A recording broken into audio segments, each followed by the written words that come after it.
as I crash into the wall, I feel my spirit keeps going past the wall.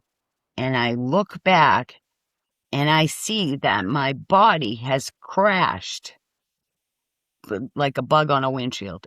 Poof. But I never felt anything. And I look back at this body, then I see the wall that I went through, and then I turn thinking I didn't feel a thing, and I see my guide and I say, "Oh, is that how I die?" And my guide says, "Yes."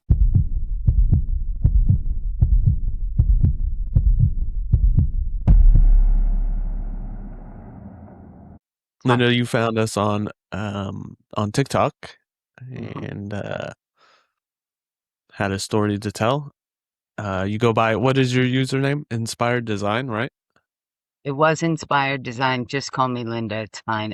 I'm in the middle of learning TikTok, and so you can find me with inspired design. Yeah. Gotcha. All right. Well, we'll do it the same way we do it there. Can you tell us your belief? This happened at an early age, but um, can you tell us what your belief on the afterlife was prior to your experience? That's a really good question for a child experiencer. I think I didn't have any basic religious knowledge. So what I knew of really, because I was so young, I was seven, roughly seven. Um, so I think I only knew Christmas Carol stories at Christmas time on TV. Um, Scrooge. I was young around the late 60s, early 70s. So back then, if you remember, like we didn't have a lot of TV, so we had Christmas carol-y things that would tell you about spirit, but my family didn't do any kind of religious information. So that was really the context of what I knew. Kind of boring, sorry. Do you want me to just start my story? Go ahead. Yeah. I was about 7 years old, roughly. And my mother and father were busy doing work, and so I had four older siblings, but they were about maybe 10 years older than I was, and they were all born together, so they all kind of grew up together, and that left me alone a lot of the time. So I was outside in the yard, and I was swinging on a swing, and if you've ever if you remember being a child swinging on the swing, there were really big pine trees around. And I was trying on this gorgeous sunny day, I was trying to swing so high that I would actually become at the top. When you get to the top, you become weightless and you sort of come down with the swing. And I was just enjoying that as a little girl. And so at some point in this swinging, really hyperactive, having a blast by myself swinging, um, I was in blackness. And then after I was in blackness very quickly. And then sort of the blackness opened and I could see two people in front of me and they were a distance away, let's say mm, 20 feet.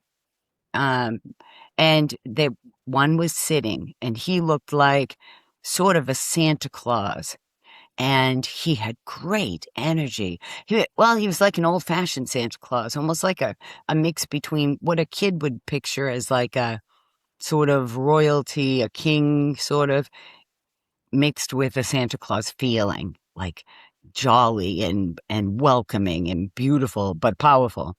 And so he was sitting in a seat. Um, and then next to him, standing, was a man. Um, and I just knew that he was but really powerful, really beautiful, a lot of love. But he was reserved, almost just watching me. And so I saw these two people, and my first thought, as soon as that frame opened, as soon as that scene became available to me, my inside, I thought, oh, I'm home. Whew, I'm home.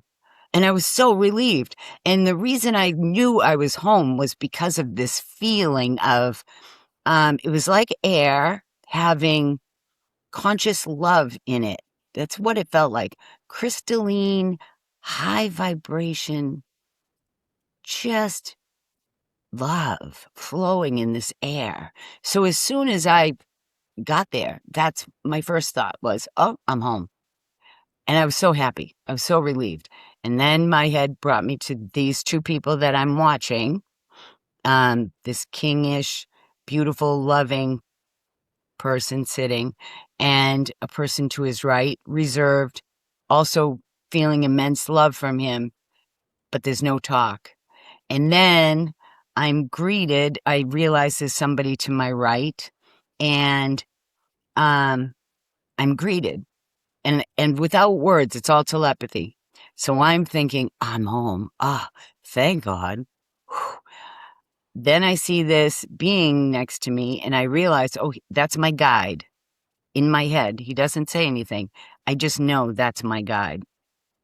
So um, he takes my hand. I'm thinking, I'm home. He takes my hand, and we go up, and I still have the conscious thinking of a little girl, my history, my being. But I realize I'm home and I'm in spirit. Clearly, I'm in spirit. But that's all just a moment of acknowledgement. So he takes my hand and we go fly up into these clouds. And they were beautiful light clouds. And I can see, and I trust this person that I'm flying with. I just know he's my guide. And as I'm flying through these clouds, I can see breaks in the clouds that are clear.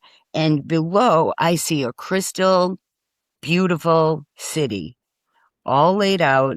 I can see the streets. I know where I live. I know that I go down the road, I take a left, and there is my clan. And my head says, oh, that's where my clan is. That's where I live. But we're still flying through these clouds. And then we come down and we're in a really big building, but I just see that on both sides of where we land, um, there are like drawers, just drawers, all the way up as far as you can see. And I knew they were far below us. They just continued. So I'm just in this room full of just drawers. And he points to my drawer. And so I see it. And he says, open the drawer. So I open the drawer. Now, as I look into the drawer, on the left-hand side, there's like swirly clouds. And I'm looking at it. And as I look and I concentrate, I see that there's a little boy. And this little boy is really young. And he's going through his life, and I'm watching. And it's like watching a movie, but it's sort of fast forward. And so I see the story of this little boy, and he's trying to do things. And as he does them, he makes a mistake, which is fine. And then he tries it again, and he might get it right. And then he goes on to something new, and he's working it, and then maybe he gets it wrong. And so he tries it again, and then he gets it right. And I see that there's like a frequency to his learning that's like this. It's very even, one after another, after another. And there's a lot of them. And there's sort of short learning curves. So he either does it wrong or he does it right. And then he comes to the next one. He does it right, does it wrong. Then I'm watching and I see, oh, he's getting it. He's getting it. And he keeps going. But at a certain point watching that, I started to think like, oh, that's kind of boring. That's kind of boring. And as I think it, as soon as I think it, as I'm still watching him, the right side of the drawer, I notice, has clouds and it's swirling. So it catches my attention as I'm thinking this little boy's experience is kind of boring. I see that this is getting clearer and it gets my attention. And this is a little girl. And I see her And she's doing the same thing. She's going through an experience and maybe she'll get it wrong. And then she'll do it again. And then she gets it right. And then she goes through another one. But hers increased and her frequency was like this. It got a little hotter and it got a little hotter. And I'm watching and it seemed to me more interesting. The things that she was doing was more interesting. So as I watch her and now she's like at 4 and I'm watching her and then and as I see it, because I'm spirit now. So initially I'm watching it like it's a movie, but everything's more intense there. So I become her and I'm in that struggle to try to get it right and then try another one and then try another one. So I'm in that struggle and I see, oh, I see. Okay. And then I realize, oh, this little girl's me. This is what I'm seeing and this is what I've been doing. And so I watch. And as I'm watching this, she goes through and now I'm watching and it's getting, there's more to learn. There's always more to learn. And so I'm watching this girl go through her experience and I see that experience all the way through. And at a certain point, and I'm involved, I am feeling and I am in knowledge through this whole story. And at a certain point, I become actively part of the movie. So now I'm no longer even thinking that I'm watching it. Sort of like when you lose yourself when you're watching a movie and it's really good, you just get absorbed. Well, the same thing was happening. So as I go through this story, now she's older. And at the end, I don't remember that whole middle, which I would love to remember, but I don't. But I know I saw it. So I saw all this piece, and now she's older. And here's the part I do remember. I see her. She's an adult, and she's walking in what now I realize it is like a tarmac to go into something like a tarmac to go to an airline is how I think of it. So she's walking, and I see her from behind now in the scene of her walking. And I see that she has a body that's healthy and works. And in my little head, 7-year-old, I think, oh, good. All right. And I'm proud of that body. It works well. I'm thinking of functionality and it works well and I'm happy. And then as I see her, her hair I see is my hair, but it's longer, it's about here. And from the back, she has high heel shoes on, and I'm in a skirt, and I see that. And I was really poor as a child. And shoes, there was a moment where someone stole my shoes, and I was going to be in trouble because in our world we didn't have more than one pair. So I had that memory as a human. So when I see this woman and has a functioning body that I'm okay with, she has high heel shoes on, she's wearing a skirt. So I think, okay, things are okay. Things are okay. And then I notice she's holding hands with a younger female with long blonde hair. And and so I realize that she's my daughter, okay? And we're walking down this tarmac. And at a certain point, I let go, or she lets go. We stop holding hands, and that scene is done. And the next scene, I'm I'm in a sitting position. I have those fancy shoes on, and I see, because I'm absorbed in the movie, I see the shoes. I see my legs are crossed, and I'm in a seat. And there's something in front of me, and all of a sudden, there's like a white wall in front of me. So at this point, I'm not sure if I'm moving really fast from this seat or whether the white wall is coming at me really fast. I'm not sure which one of those is, but at any rate, things are moving really fast. And I, from that moment of seeing the shoes and the crossed legs and being in that seat, the next scene is I, absorbed in the movie, am in my body, and I go super duper fast into this wall. I just crash. As I crash into the wall, and I don't feel a thing, as I crash into the wall, I feel my spirit keeps going past the wall. And I look back and I see that my body has crashed like a bug on a windshield. Poof. But I never felt anything. And I look back at this body, then I see the wall that I went through, and then I turn thinking I didn't feel a thing, and I see my guide, and I say, "Oh, is that how I die?" And my guide says, "Yes." And then I think, that's how I get back here. If I live that life, I smash into the wall. That's how I get back here. And he says, yes. Oh, I have to, I have to stop this for one moment to bring you back in time.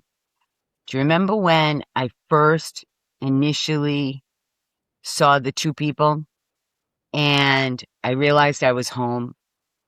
At that moment, I thought, I'm home for good. I'm staying here.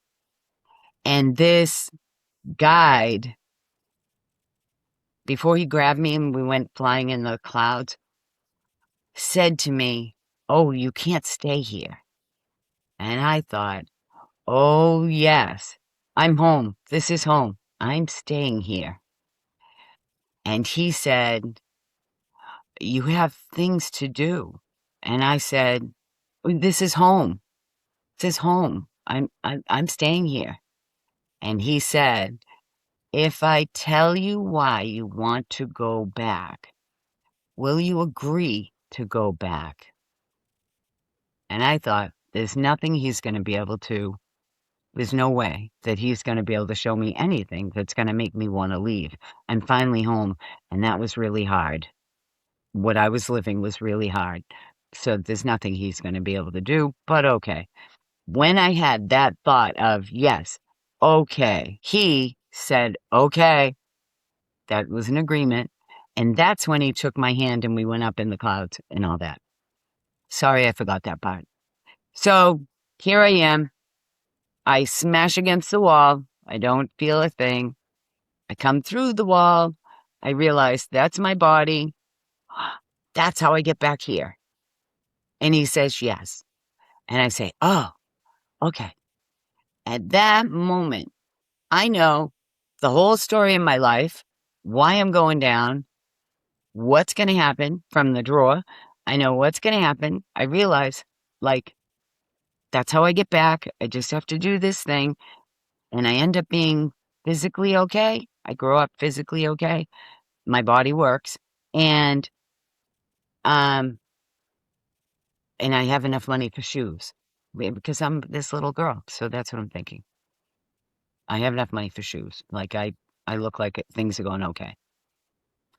So at that moment, and I say, that's how I get back here to home.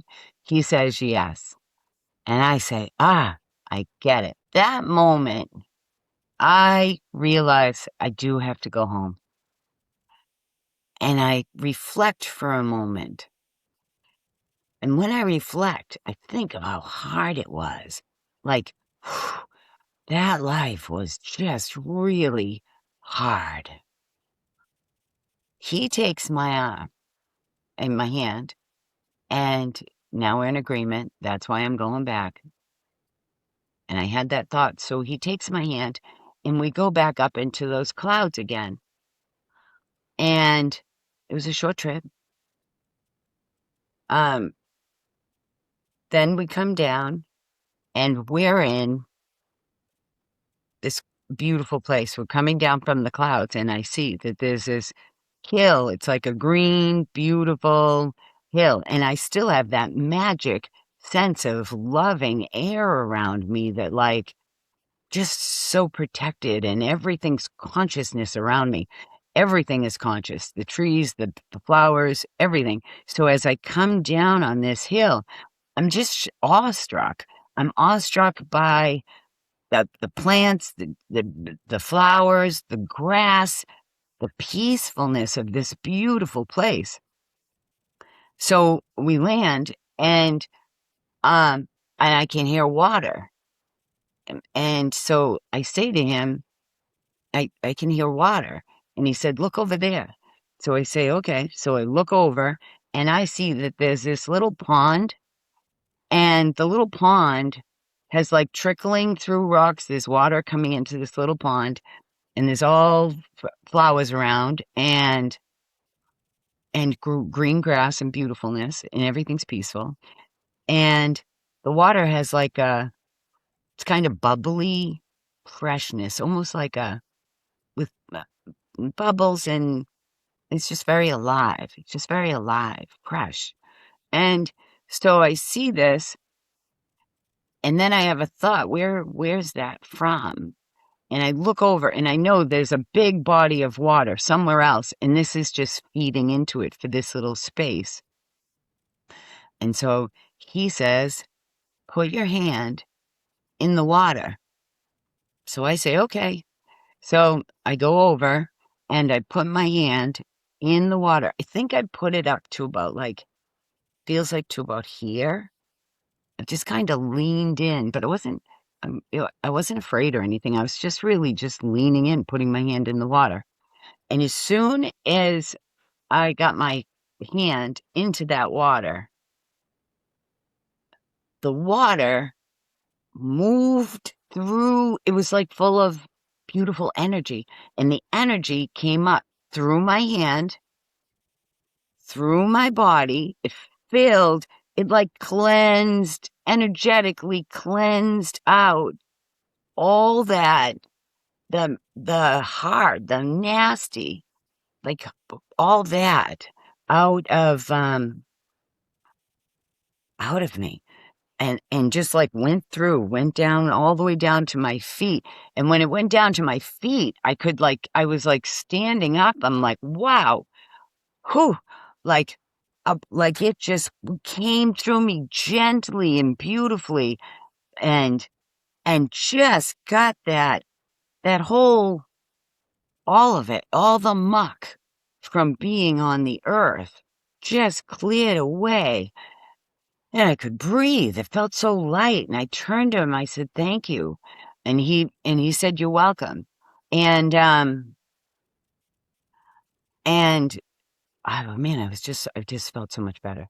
And so then when he did that, I knew it was a favor. I knew he was just really just giving me a really big favor, because because the difference of those two feelings, the mucky feeling of being, what that life was like, and now was like a whole new world. I was like, whew, thank you. So then I said, um, now that I know, as I'm thinking in my head, now that I know the story and I know I'm going back, that was a really nice favor. And I was just in that moment of really realizing how nice that was, and what a big favor it was. And he said, no, no, you can't, I can't send you back remembering everything that you just experienced here, because it'll confuse you. It'll confuse you in your life. And I'm like, oh, okay. And then I'm thinking, well, I already know it's okay. The story is okay. I know I get back here, but I'm not going to remember. But that's okay. Um, so when I come to the conclusion in my own being, okay, I get it. That's okay. Um, I have my next thought, it is, are you going to be here when I get back? And he said, yes, I'll greet you. And I was like, whew, okay, so you're going to greet me. Um, and that seemed like, okay, everything's all right. As soon as I heard him say that, and he was okay, I was feeling okay about that. Um, I felt a tap on my back, and I thought there was somebody new here to see. So I turned to see who was tapping me on my back.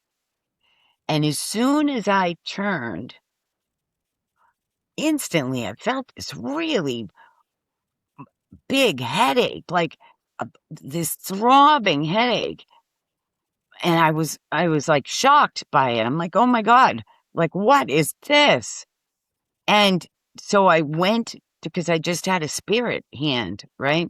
So when I felt all that, how much that hurt, I lifted my hand to feel like, what am I feeling? And when I lifted my hand, I realized, oh, this is a body hand. Oh, like, oh. So I'm like, I'm back in the body. And wow, my head it just hurt so bad. And when I put my hand, I was laying down on, I didn't know I had fallen. But so when I put my hand back to where it was hurting so bad, I could feel like, oh, there was a rock or something below me. And so I had to move my head to feel my head hurt where it hurt. And that's when I realized there was a rock under me, under my head. And so I opened my eyes. And as I opened my eyes, I saw if you were laying down and a swing was going by you, I saw that swing sort of moving, slowing down over my head as I laid on the ground, shocked. And my head said, "Oh, that must, oh, this, I get it. The swing, I fell off the swing.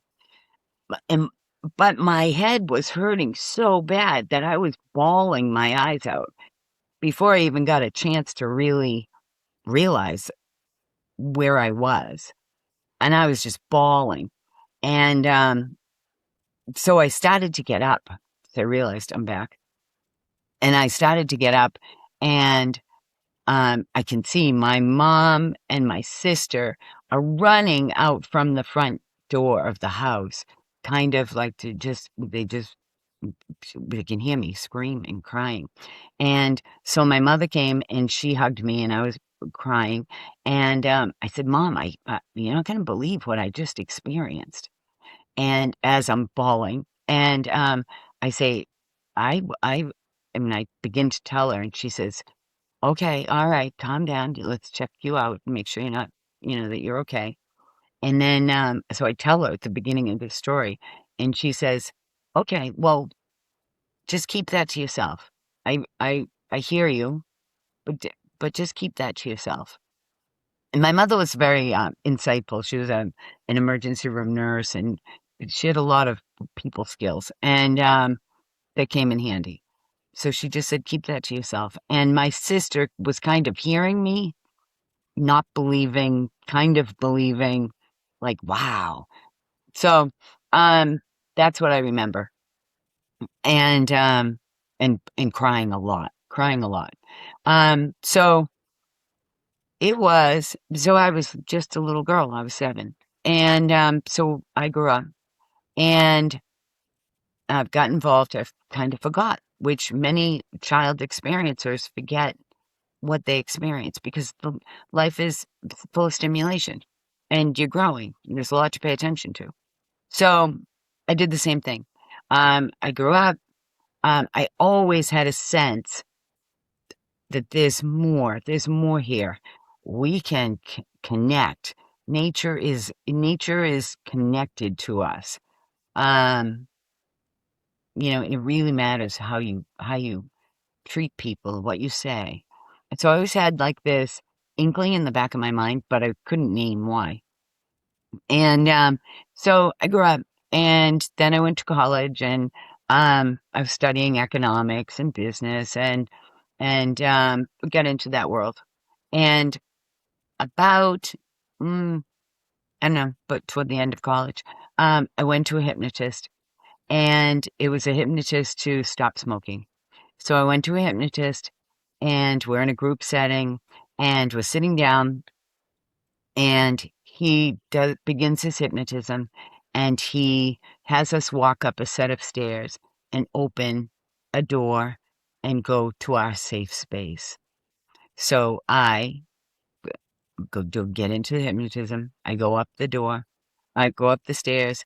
I open the door, and instantly I'm in that where the hill was with the water, and everything immediately. The hill comes back, the water comes back. Why I was there? What happened with the water?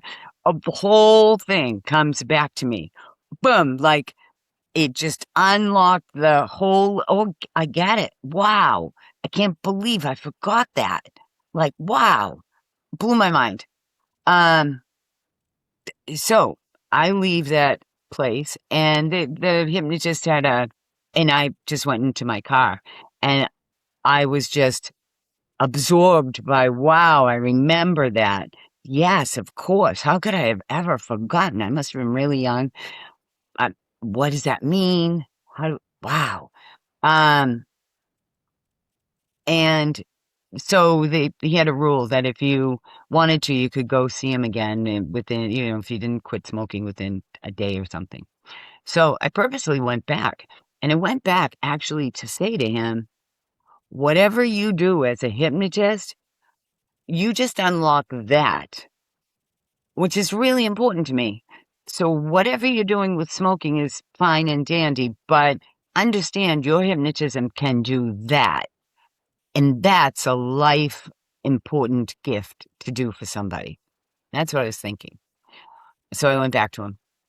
And I don't want to say all that because that's going to blow his mind. So what I really say is, hi, um, I'm here because I want to tell you a little story I remembered. And I want to hear if you hear this all the time in your practice of hypnotism. And so I tell him a very fast version of that. And and he says, no, you might just be crazy. And I say, oh, okay, thanks. Um, and I leave. And then, so at that point, and that was probably, what are we talking about? That was like 19, maybe the mm, end of the 80s, early 90s. And still, nobody talked about that stuff. But I knew in my head, that is more real than what this is. So I don't really care what people think. Wow, I'm so glad I remember. And that explains so much about what I'm watching on this earth. So I didn't really care that he said I was mental, crazy. I recognized he just never heard it before. I'm cool with that. So I go about my life, and but now I remember it. So now I can actually think about it, think about how that affects my world, what I'm seeing, whether I'm lucky to have that perspective, what that perspective does when you're going through this world. So I'm playing with that consciously because I realize probably doesn't happen to every life. So if you get a life where you get that experience, I want to make the most of it. I want to use that. What does that teach me? What am I learning from that? So, um, at any rate, over the next few years, I went to people. I went to priests. I went to it just all over different religions, and would just basically ask them. And at one point, um, I was talking to God, which I find to be totally in my world. That's the source. So yeah, I'm talking to him all the time.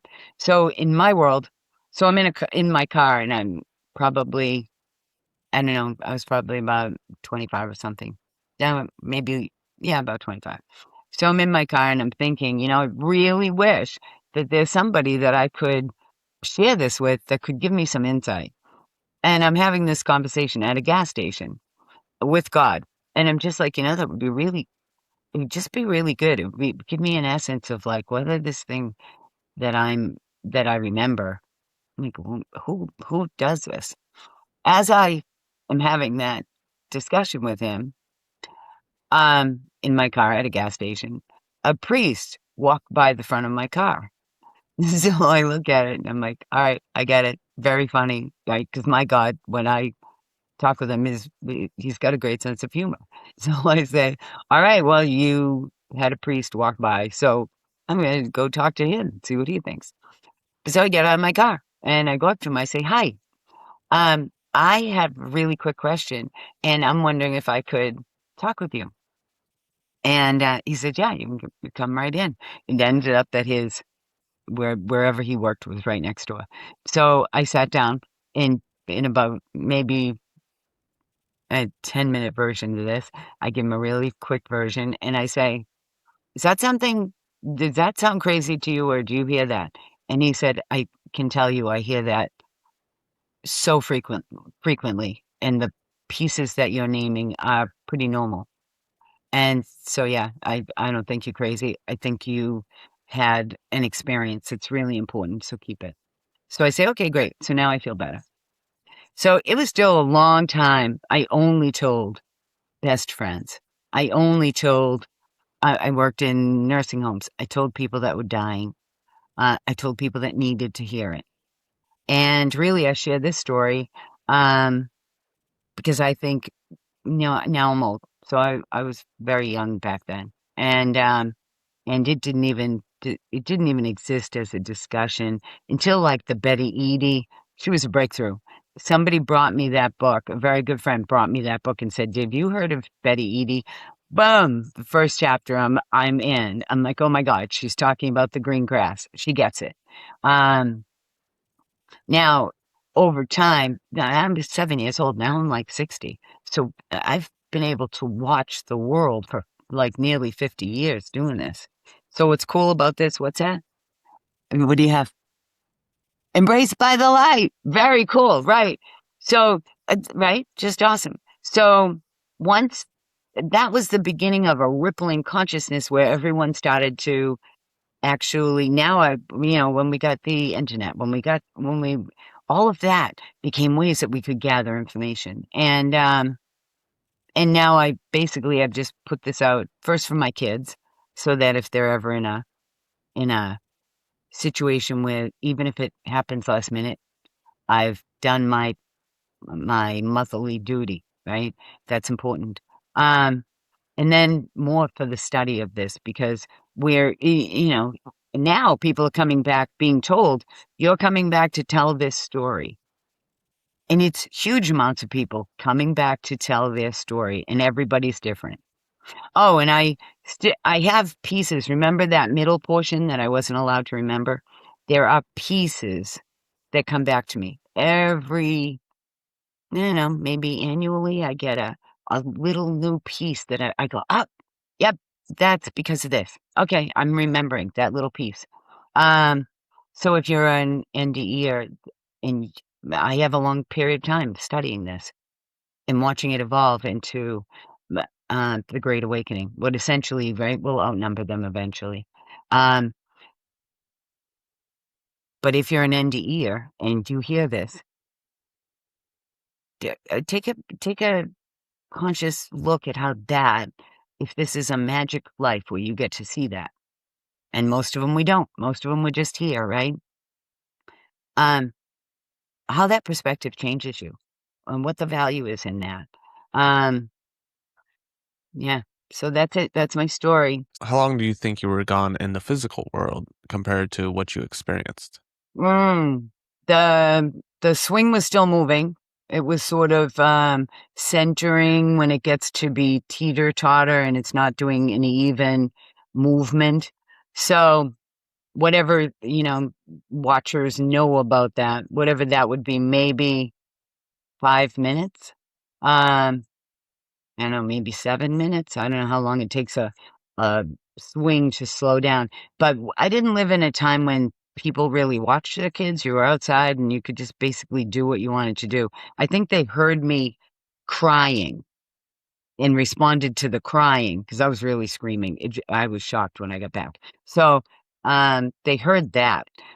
Maybe they heard me fall. Um, so it must have been maybe 7 minutes, I would say. And Right how around long there. do you think you were on the other side? It felt First, it felt like no time. It felt like I was home. Whew, that's done. I'm home. Story done. I'm free. Whew, that's how it felt. So, um, we covered a lot of territory. I saw a life review, but it was from a perspective of a I've only been here 7 years, so I saw some birthdays. I saw what I did wrong, saw what I did right, but that was a very short little clip. Um, and then it went into the drawer thing. So there was a lot of pieces covered rapidly, but I don't have any sense of. I can't even guess how long I feel like it was there. I was just going through the steps of that guide was walking me through. What's something in your life review that stood out to you? Um, well, I was laughing at some point. I was laughing really hysterically, and I didn't have hair for like the first couple of years of my life, so I started to get red hair about when I was 2. So, but that's a long time to be totally bald. So I'm at a birthday party, and my sisters and brothers are around in our house with my mother at a birthday party. I think for my brother, we were really poor, so there were no gifts, but there was a cake, and the cake was a big deal. And my brothers and sisters were laughing about something, and I was laughing like when you're a kid and you laugh, giggle, laugh, catch your breath, loving it. And that picture of them all there around this little table, really poor, but laughing their head off is like a picture that came to me. And then the next thing is, um, I do something when I do something like when I'm like 6 or something. I had already done it by the time I was in there, but I did something that I knew was wrong. And I think I was stealing something from my brother's room. And, um, and I thought it was really smart because I blamed it on my sister. So that was like a breakthrough in thought at 6 to blame it on my sister. And my brother listened to me and he was like, okay, you don't lie, you little. So I'm going to go yell at the sister. And in my head, when I saw that, I was like, yeah, I won. That worked. That worked. And then, so in the life review, little piece of that, there were little choppy things, but in the moment, that was oh, I was a jerk. I blamed it on my sister. Then he went and fought with her, and then she had to deny it. She was right all along. She realized I was a jerk. Oh, that so backfired. Like, I'm not doing that. So that was like a moment, but they were so small that I don't really even, when I go through that big story I just gave you, it's like a little piece, maybe because I was little. Who do you think those two beings were?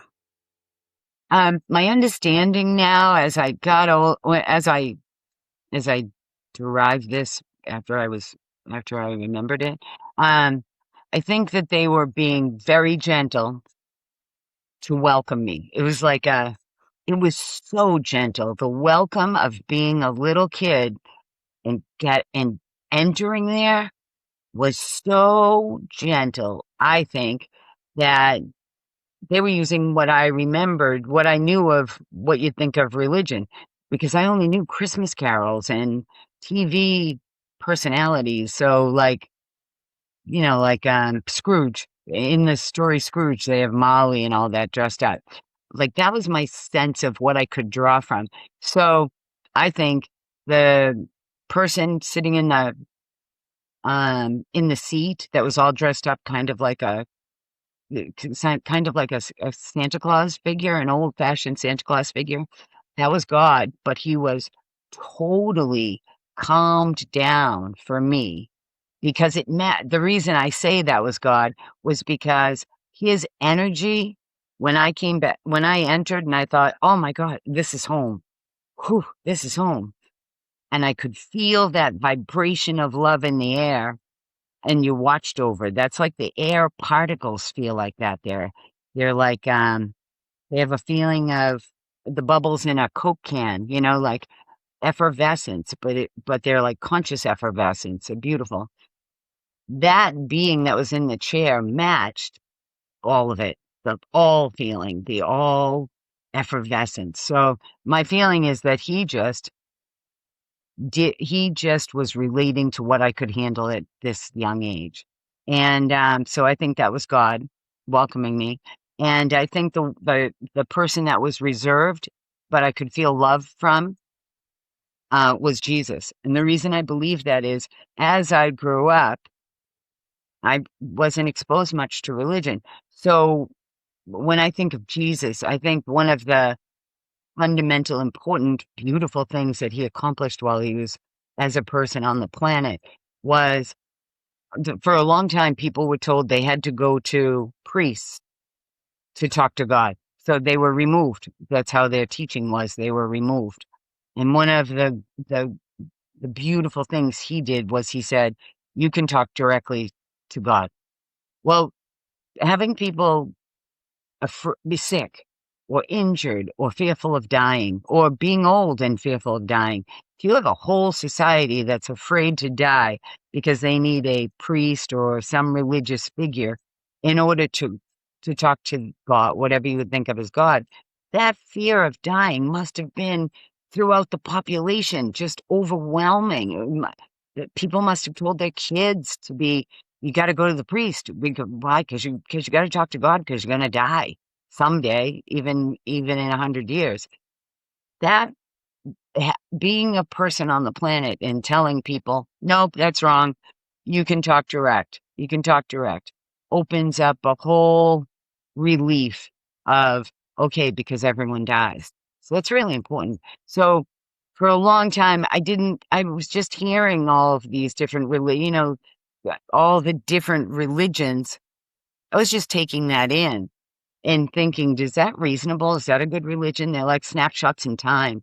When I think of religions, I think of like, that's the people then, and that's the people then. And here's the story of the history of the people then. And they were dealing with what they were brought up to acknowledge. So if you were brought up with fear and you had to go to whatever the priest is, or you had to go to church in order to do a prayer or talk to God, man, those people must have been full of fear. Now we see near deathers and they're full of fear and they go and they have a nasty experience, whatever that is. They have a nasty experience. And then they finally say, I want out. Usually, whatever they call out for whatever their religious entity is, and a hand comes down and gets them, right? Or something comes and removes them from the bad thing they're experiencing and brings them to the good thing, and they go progress. Well, no wonder then in our history we have a million stories of people thinking they're in a hell because that's what they were told when they went to their uh, whatever their religious place was to be taught. They were taught you can't talk to them.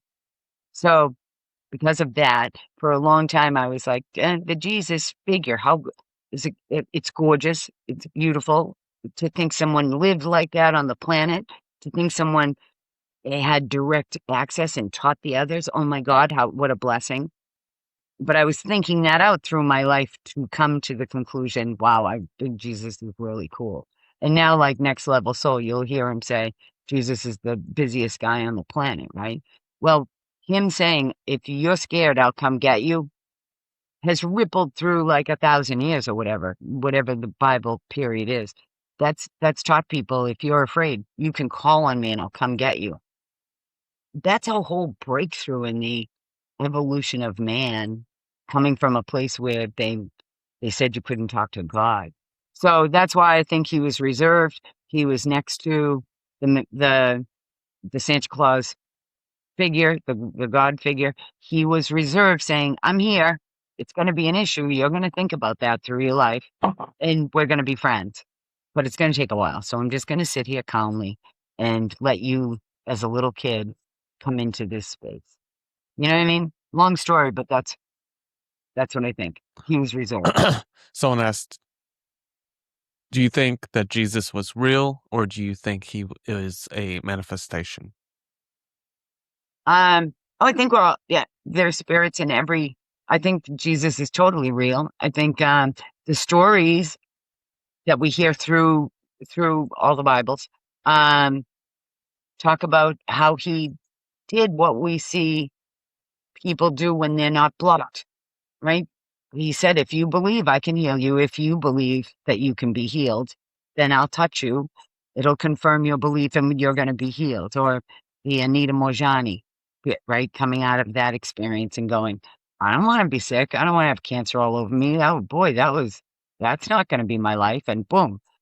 So we see experiences like that. So I think he's real, and I think he opened up a whole idea of what we can do as humans and as spirits inside a body. That's beautiful blessing. What do you think the purpose of life is? Learning, I was told it's I'm here to learn. What is your definition of God? Um, oh, and like a wow, a tr- eh, wow, that's such a hard thing to put into words. God's speechless. Enormous, flowing, what? I What? said God is speechless, it sounds like. That was good. Enormous, flowing love and understanding. Yeah, that's it. Like a really good parent, like a kick-ass parent.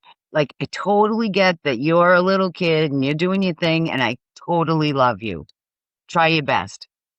That's how I feel like God was or is.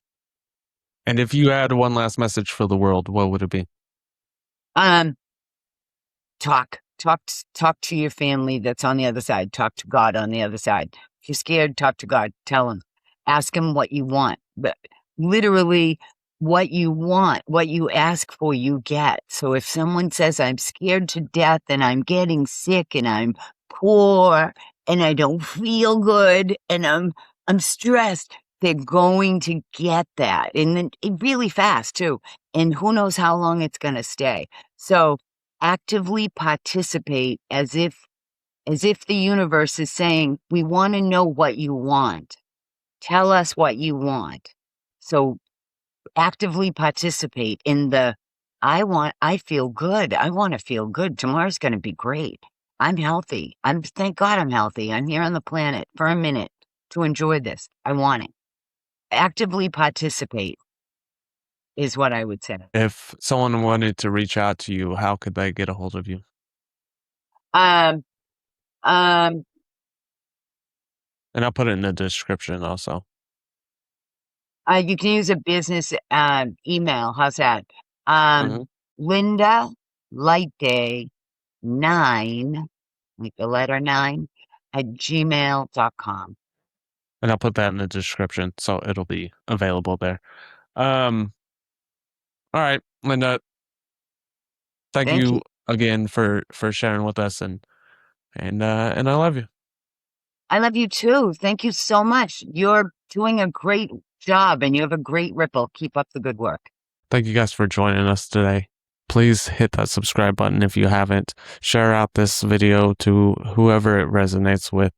And if you're not on TikTok yet, please come and join us on our TikTok live streams. It's a great place to hear near-death experiences every day. These are ordinary people with extraordinary experiences, and you never know what's coming up next. So I encourage you to come join our community over there. It's a very loving place, and we'd love to have you. Also, if you want to teach your children the values of near-death experiences, you can check out The Light You Are on Amazon. I'll leave a link in the description.